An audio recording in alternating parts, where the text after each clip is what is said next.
Gutchabel, Shabbat Shalom. Dans la paracha de cette semaine, on va voir une mitzvah qui s'appelle la Shemitah. Il y a quelque chose d'étrange. Rashi nous dit que le Ham Israël est parti en galoute à cause du fait qu'ils n'ont pas respecté la Shemitah quand ils étaient en Eretz Israël. Il y a des fautes plus graves pourtant.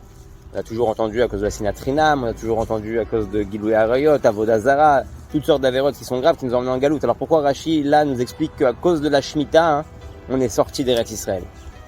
Il y a une explication extraordinaire du Rav Kook qui explique que c'est quoi la Shemitah? Qu'est-ce que ça représente la Shemitah? En réalité, c'est une année shabbatique où je donne mon champ et je dis à tout celui qui a besoin de venir et se servir, il a le droit de venir et se servir. Et donc ça montre une Ahavat Israël, ça montre une vie en société, ça montre une vie sociale.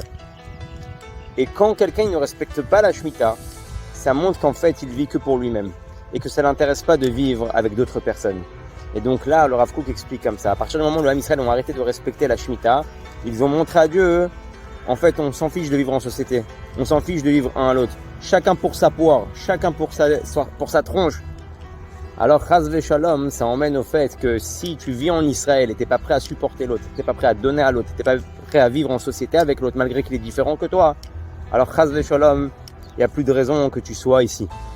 Et c'est pour ça qu'il explique que le fait qu'on est sorti en galoute, c'est à cause de la Shemitah, parce que la Shemitah vient représenter quelque chose de beaucoup plus profond, le fait de ne pas pouvoir et de ne pas vouloir partager avec les autres ce qu'on a.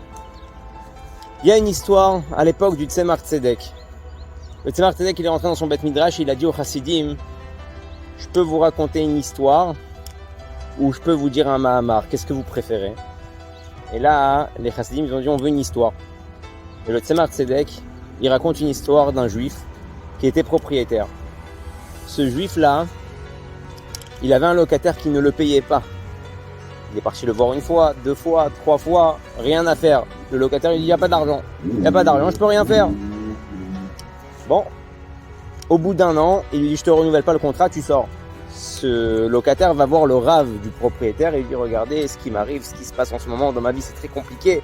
Le corona, une année difficile. Le Rav, il va voir son élève, il lui dit, écoute, t'es propriétaire, il est en galère, efface-lui sa dette, allez, c'est pas grave, repartez pour une nouvelle année. Il va le voir, il dit, écoute, mon Rav m'a dit, donc je t'efface ta dette, mais en plus de ça, je te baisse le loyer. Bon, c'est magnifique. Malheureusement, ce juif-là a profité de cette situation-là, et encore une fois, il n'a pas payé. Pendant un an, et il va le voir, et il galère, et il se dispute, et il n'y a rien à faire. Au bout de la deuxième année, il lui dit, bon, cette fois-ci, tu sors. Il va voir le Rav, il repleure au Rav. Le Rav, il va voir son élève, il dit, écoute, Kapara ta bonne note, peut-être que tu as fait des fautes, peut-être que tu as des choses à réparer. Bon, c'est parti dans l'argent, Kapara, c'est pas grave, laisse-le encore, c'est un juif.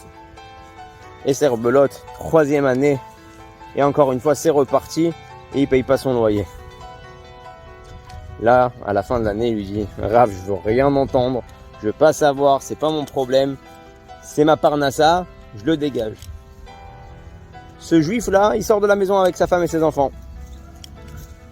Là, le Tzemar Tzedek regarde ses élèves et lui dit, quelque temps après, ce propriétaire est niftar, il est parti de ce monde.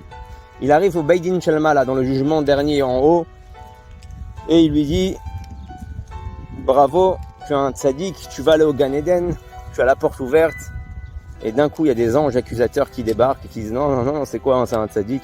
Regardez cette famille-là, comment elle a pleuré, regardez ces enfants-là qui ont été mis à la rue. D'un coup, le Beidin, il le regarde, c'est toi qui as fait ça? Geinam.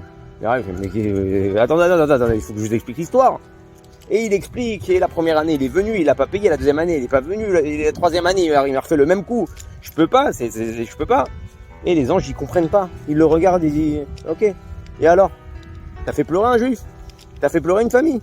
Elle m'a la saute, y a rien à faire, c'est fini, c'est Geinam. Et là, il dit, je suis pas d'accord. Est-ce que vous savez c'est quoi une parnassa? Est-ce que vous savez c'est quoi manger? Est-ce que vous savez c'est quoi dormir? Est-ce que vous savez c'est quoi boire? Est-ce que vous savez c'est quoi payer un loyer? Est-ce que vous savez c'est quoi payer l'arnona et l'électricité?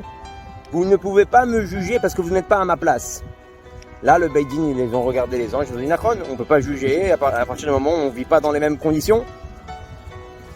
Et d'un coup, le Tzemar Tzedek, il regarde les Chassidim et il leur dit, qu'est-ce que vous en pensez? D'un coup, les Chassidim, ils ont compris que le jugement est passé en bas. Et c'est à eux de décider maintenant qu'est-ce qui va advenir avec cette personne-là. Les chassidim à ce moment-là, ils ont compris que c'est eux le Beit Din Shel Mata, et ils ont dit Zakai, Zakai, Zakai. Il est méritant, il est méritant, il est méritant, et ce juge-là, Baruch Hashem, a été en fin de compte méritant. Pourquoi je raconte cette histoire-là? Parce qu'en réalité, souvent on juge notre prochain, souvent on regarde nos prochains, tout simplement parce que on se prend pour des anges. C'est-à-dire quoi se prendre pour des anges? C'est qu'on ne vit pas les mêmes choses que la personne qui est en face de nous vit. C'est ça que le Admor Zaken nous dit dans le Père Eklamet de Tanya. Achetagalim Komo. C'est quoi Achetagalim Komo quand tu arriveras à sa place? Mais c'est quoi sa place? C'est pas seulement une phrase, une jolie phrase comme ça. Quand tu vas arriver à sa place, c'est-à-dire est-ce que toi tu as grandi dans les mêmes conditions que lui il a grandi? Est-ce que tu as eu la même famille que lui? Est-ce que tu as reçu la même éducation que lui? Est-ce que tu as fréquenté les mêmes personnes que lui? Est-ce que tu as vécu dans la même ville que lui? Est-ce que tu as été dans la même école que lui? Est-ce que tu as reçu la même neshama que lui?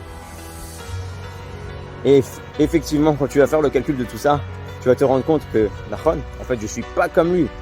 J'ai pas eu les mêmes conditions. Et ça se trouve, si j'avais été moi dans les mêmes conditions que lui, j'aurais été encore pire que lui.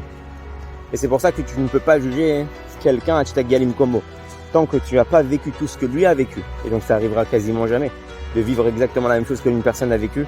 Donc tu ne peux pas le juger. Et donc des fois on se prend pour des anges parce qu'en fait on ne comprend pas la situation de l'autre. Asbezrat Hashem, qu'on apprenne à être tolérant, à comprendre les autres. Aujourd'hui, dans le monde extérieur, dans le monde pas religieux, on est très tolérant avec les non-religieux parce qu'on dit bon allez, il faut les rapprocher, il faut leur mettre les filines, il faut les aimer. La question elle est entre nous, entre religieux. Déjà, est-ce qu'on est assez tolérant? Je souhaite Shabbat Shalom à tous et j'espère qu'on passe tous un bon Shabbat et qu'il n'y ait que des Xérot Tovot pour tout le Ham Israël.